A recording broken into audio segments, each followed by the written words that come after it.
What is up YouTube, Mike Beck is here. So the last time we was talking about how to negotiate an offer. If you haven't seen the first part, make sure to just check out the first part. It should be somewhere here, and then just go back here. If you watched the first part of the video but already forgot about it, let's just sum up what we have talked about. So basically we was talking about the mindset before jumping into negotiation process and basically doing the first steps of doing negotiation. It's basically writing an email to a recruiter and waiting for a response. So let's get back to the video.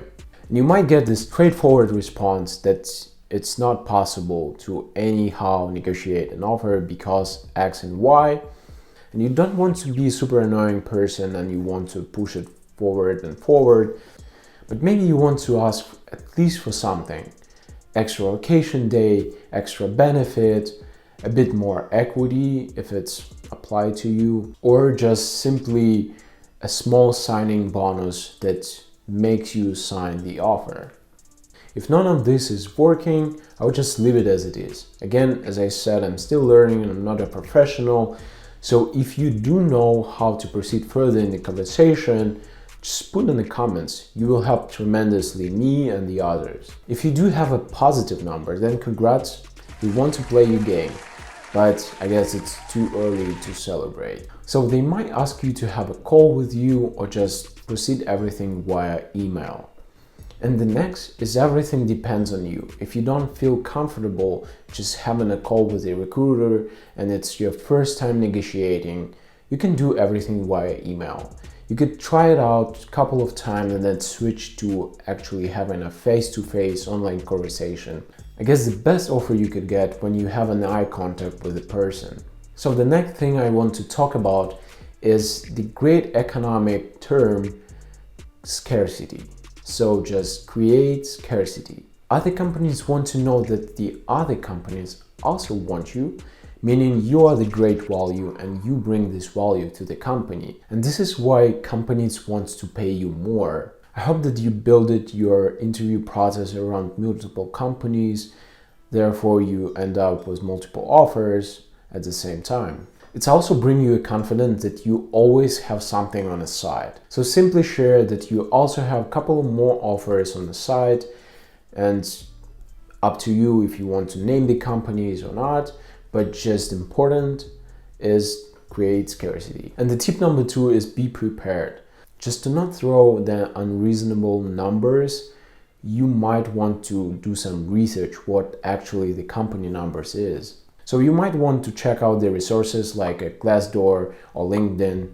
Get to know what the other company employees is getting or just an average salary on the market. Also, I was thinking now, why not just to write to your future colleagues and ask them directly. You can start like, hey, I get an offer from your company and we will be colleagues soon. I'm trying to negotiate my offer. As you already work in the company, maybe you can help me with the current company salary range for X position. So I haven't done it before, but if somebody would just message me like that, I would just share the true numbers because I was in that spot in the past. So if you get the company numbers or the market average numbers, doesn't mean you can go over it, but it just gives you a simple idea how far you can go. So do as much research as possible so the recruiter will know that you are aware of everything what's going on in the company or in the market.